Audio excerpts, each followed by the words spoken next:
So joining us is former CIA officer and FBI agent Tracy Walder. Thank you so much for joining us this evening to help us break this down. Give us your reaction to this attack. Well, thank you so much for having me. I'm someone who served in the CIA's counterterrorism center before, during, and after September 11th. So obviously to me, this is hugely gratifying, but at the same time, it doesn't mean that Al-Qaeda is gone forever. You can't, kill an idea. And so I think we have to remember that. I'm glad that he's gone, but we have to keep that in mind. I think, another thing that really struck out to me about this is I have served time in Afghanistan during my tours of duty. The fact that he was in Kabul is quite frankly astonishing to me, and I don't use that word lightly. It is a very, very densely populated city. People had to have known that he was there, and this just shows me how comfortable he felt there and how comfortable the Taliban government made him feel there. Expand on that if you can for us. Tell us a little bit more about who he was and what that comfort level then was like for him to be in Kabul. So I often say that bin Laden sort of was the heart of Al-Qaeda.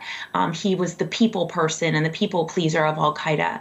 I feel that Zawahiri was the brains. I've always felt that way. I did not think there could be an Al-Qaeda and there could be these attacks without the planning of Zawahiri. So the fact that he's gone is a huge blow to Al-Qaeda. But, we had that Doha agreement, and the Taliban was supposed to agree to keep Al-Qaeda from operating in Afghanistan and committing attacks, on the United States or on the West from Afghanistan. And this really is a violation of that. He was killed in, I guess, what was a guest house there. The streets are very small. Afghanistan tends to be very familial and very clannish. So people would have had to have known he was there. And I wouldn't have been surprised if someone tipped us off to the fact that he was there. He was also there. I'm seeing reports of him being there with members of the Haqqani network, who's one of the most vicious arms of the Taliban. So that tells me that there was direct collusion with the Taliban and the Afghan government. You mentioned the fact that maybe someone perhaps tipped off the U.S. officials. So do you think there was any sort of maybe deal brokerage going on here, or how this unfolded? So I think that's an excellent question, and it's a really logical question because yes, drone technology is quite wonderful, but you don't just magically know that someone is at a certain location and that there will not be risk to civilian life there. You need kind of signals intelligence, human intelligence, and then the imagery intelligence that is provided by that drone. So there had to have been some kind of signals intelligence or some kind of human intelligence on the ground that made it very clear where he would be and who he would be with and at what time. So this drone strike is the first known CIA counterterrorism operation since Kabul fell to the Taliban last year. What are your thoughts on that and that timing, and what does that say about the U.S. and its ability to continue to sort of have a bit of a handle?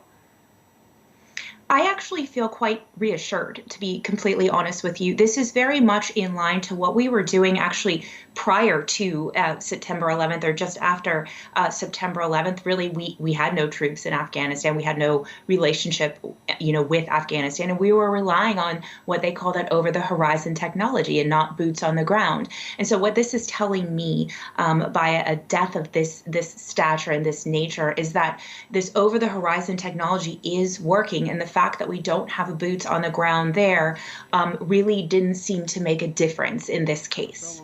Tracy, just quickly, if you don't mind, what comes next? Is there a counterattack that people are fearful for or worrying about, or what are we watching for next? Again, a great question. I think the Taliban is less likely to attack, the West, if you will. They will most likely, if they retaliate, go after our allies that are in the region. So that's what I would be most worried about next. Anything else that you want to add on this, Tracy? Really just that this is a huge blow strategically to Al-Qaeda. However, we can't forget that they probably have already a successor in mind. Okay. Thank you so much for joining us this evening. Former CIA and FBI member Tracy Walder. Thank you. Thank you.